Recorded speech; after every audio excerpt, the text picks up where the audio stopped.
Sebelum Anda menyentuh tombol skip video ini, izinkan saya bertanya.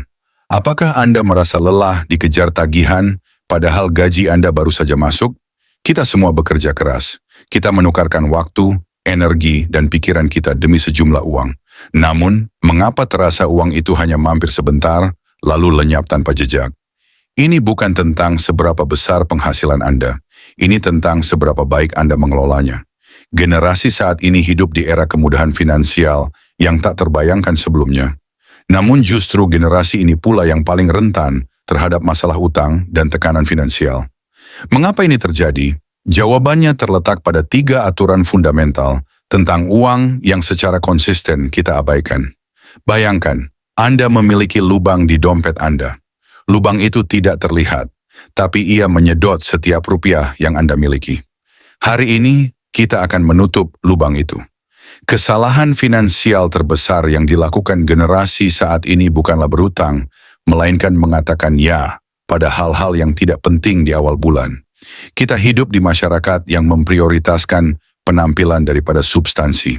Kita ingin terlihat sukses. Kita ingin memiliki gawe terbaru, mobil yang mengesankan, dan tempat tinggal yang instagramable. Namun aturan finansial kuno menyatakan, bayar diri Anda terlebih dahulu. Ini adalah aturan nomor 1. Anda bekerja untuk siapa? Tentu saja untuk diri Anda sendiri. Lalu mengapa Anda selalu menjadi yang terakhir dibayar?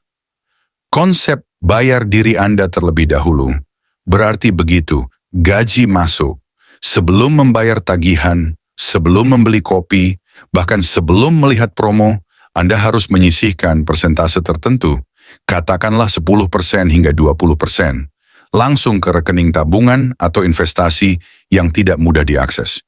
Ini bukan uang sisa, ini adalah gaji untuk masa depan Anda.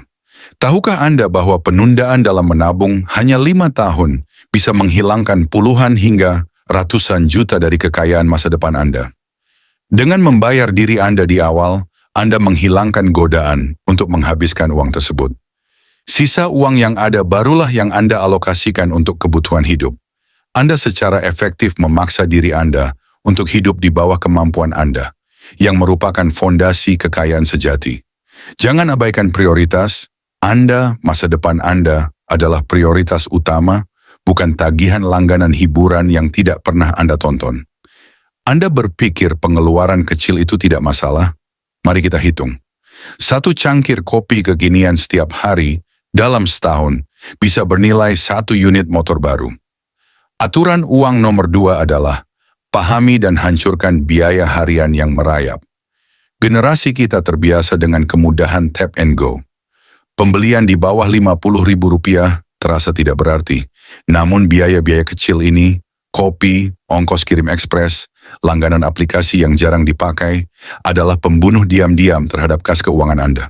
Coba buka ponsel Anda sekarang dan hitung berapa banyak aplikasi yang menarik biaya bulanan, bahkan saat Anda tidak menggunakannya. Biaya berlangganan adalah contoh sempurna dari biaya tersembunyi. Perusahaan sengaja membuatnya murah per bulan agar Anda tidak merasa keberatan. Namun jumlah totalnya setahun bisa mencapai jutaan rupiah. Kita tidak lagi sadar berapa banyak uang yang bocor hanya karena kita terlalu malas untuk membatalkan langganan. Inilah prinsipnya. Jangan hanya menghitung uang yang keluar, hitung juga potensi uang yang Anda hilang karena uang itu keluar.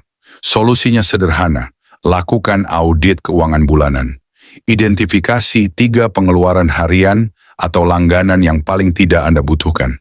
Hapus, batalkan, dan alihkan uang itu ke tabungan di aturan nomor 1. Dengan menghilangkan biaya harian yang merayap, Anda akan menciptakan margin finansial yang signifikan yang sebelumnya Anda yakini tidak ada. Kita hidup di zaman utang dijadikan seperti pencapaian, bukan beban. Apakah Anda benar-benar mampu membayar gaya hidup ini? Apa yang membedakan utang orang kaya dengan utang orang biasa? Utang orang kaya menghasilkan lebih banyak uang. Utang produktif adalah utang yang digunakan untuk membeli aset yang nilainya diharapkan naik atau menghasilkan pendapatan, misalnya pinjaman bisnis, KPR untuk properti sewa, atau pendidikan yang meningkatkan pendapatan. Generasi sekarang sering terjerumus ke dalam skema cicilan mudah untuk barang konsumtif, mengunci pendapatan masa depan mereka untuk membayar kesenangan instan hari ini. Jika sesuatu tidak menghasilkan uang untuk Anda, atau jika sesuatu tidak menaikkan nilai diri Anda, jangan berutang untuk mendapatkannya. 3 aturan ini bukan rahasia. Mereka adalah kebenaran universal. Masalahnya, sedikit sekali yang mau melaksanakannya secara disiplin. Kita telah membahas 3 pilar kebebasan finansial. 1. Bayar diri Anda terlebih dahulu, prioritas. 2. Hancurkan biaya harian yang merayap, audit. 3. Hindari utang konsumtif, disiplin. Menerapkannya mungkin sulit di awal, tapi imbalannya adalah ketenangan pikiran dan potensi kekayaan jangka panjang. Sekarang Anda tahu rahasianya. Keputusan ada di tangan Anda.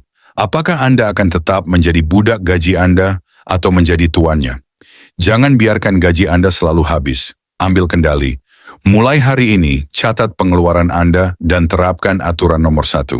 Beritahu saya di kolom komentar aturan mana yang paling sulit bagi Anda untuk diterapkan. Mari kita mulai diskusi serius ini. Jika Anda merasa informasi ini berharga, like video ini, subscribe untuk wawasan finansial yang lebih mendalam, dan bagikan pada teman Anda yang juga ingin keluar dari lingkaran gaji habis.